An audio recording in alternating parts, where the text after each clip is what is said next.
R. Girirajan. Thank you, Chairman. Honorable Chairman, first of all, I Chairwoman. Chairperson, sorry, sir.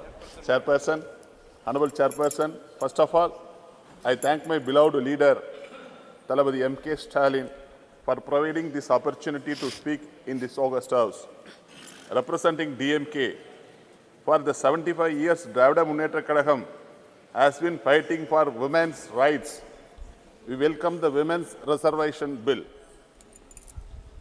The pertinent question is, why has not the Modi government shown even 1% of the concern it showed in passing the controversial Agrarian Bill, Acts, Citizenship Amendment Act, Kashmir Special Status Act, and 10% reservation for passing the Women Reservation Bill? People have apprehension on the timing and the cunning manner the bill is drafted as sinister design. People will understand that despite the strength of the majority, they have remained blind for the past 9 years and are trying to do an electoral jumla as usual. Madam, even if the bill is passed now, the implementation of that will take many more years, as they have included a clause in Article 334A, the provisions of the Constitution relating to the reservation of seats for women in the House of the People.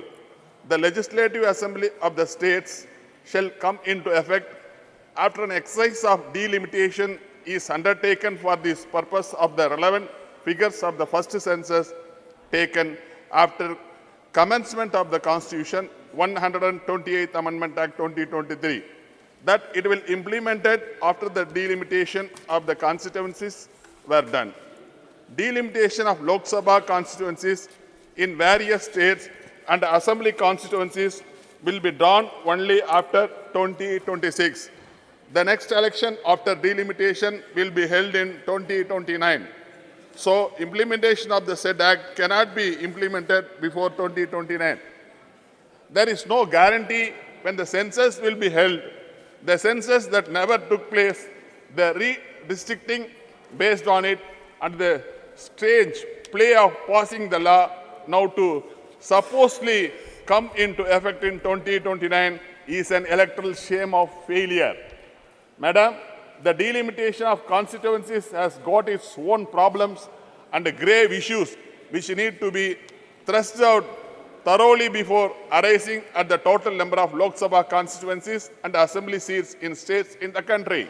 The play to reduce the representation of the people of South India, especially from Tamil Nadu, in the Lok Sabha, in the name of the constituency delimitation, must be nipped in the bud.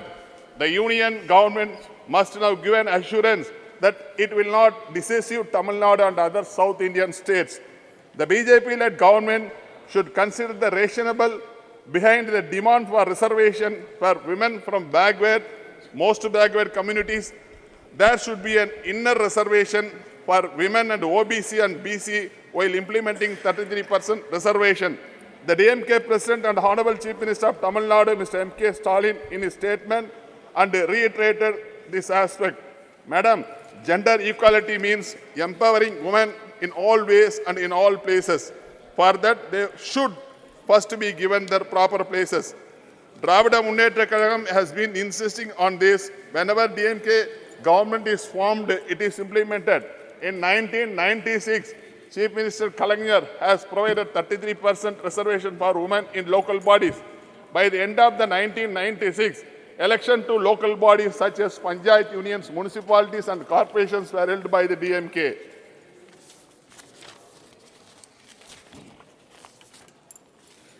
The Women's Reservation Bill has pending for nearly 27 years. The Women's Reservation Bill was first introduced in 1996 in the Union Government of the DMK in 2005 too. The DMK-led Union Government introduced the bill. The BJP, which initially said it would support it, then opposed it. Uma Bharati, who spoke on behalf of the BJP, has vehemently opposed it. Among those who have opposed it, in the past, in the present, UP Chief Minister Yogi Adityanath also.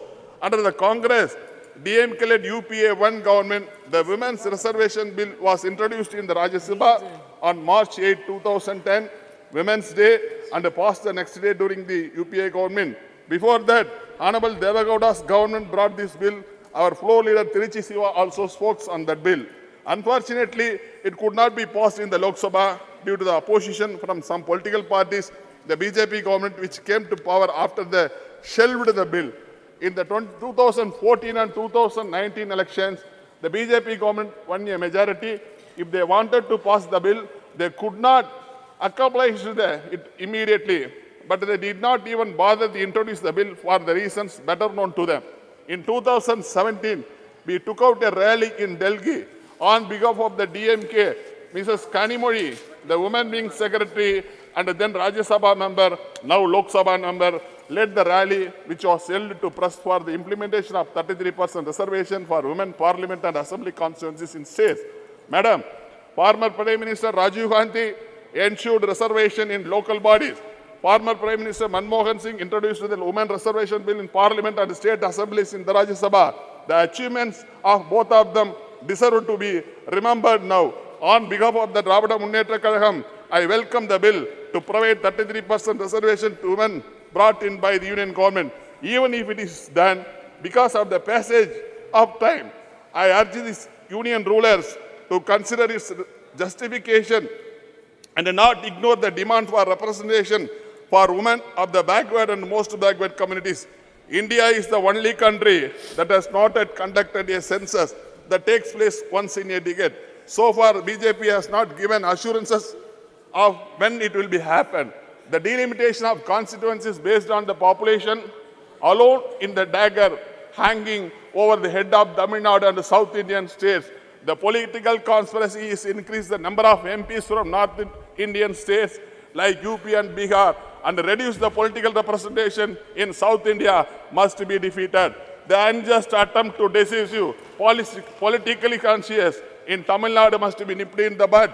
Even Chandrayaan softly landed on the south pole of the moon. BJP cannot land it in the South India. Mind it. Following the footsteps of Doyen of social justice and Dravidan model, Thandai Periyar, Perarijar Anna, Dr. Kalaignar, several far-sighted initiatives and schemes for women empowerment were being implemented by the DMK government. Our Honorable Chief Minister of Tamil Nadu, MKStalin, is continuing the legacy of the Dravidan model governance. Today, welfare schemes for women that are being implemented in the Tamil Nadu over the last 5 decades. Equal rights for women in family properties, 1989. Increase the reservation for women in government jobs, 40%. Dr. Muthulakshmi Reddy Maternity Benefit Scheme aimed at ensuring maternal nutrition. Schemes for education, marriage assistance and remarriages. Fare-free travel for women in government-run city buses. The Molu Ramarthamammayar Higher Education Assurances Schemes provides 1,000 rupees financial assistance to girls till they complete the recognized courses. The government of Tamil Nadu has launched the Grand Social Welfare Initiative for women, Kalaignar Magalir Urimai Togai Tittam, on September 15th. Though this scheme is monthly financial assistance of rupees 1,000 is provided to 1,06,50,000 eligible women family heads in the states. Madam, Tamil Nadu has become the role model state in the country due to the continuous efforts of our great leaders, Thandai Periyar, Perarijar, Dr. Kalaignar, Thalapathy MKStalin. Madam, only 1 minute. Madam. I'm sorry. I have been asked to tell you that your time is over. Okay, just... Madam, our Dravidan model government, we have fulfilled all our poll promises.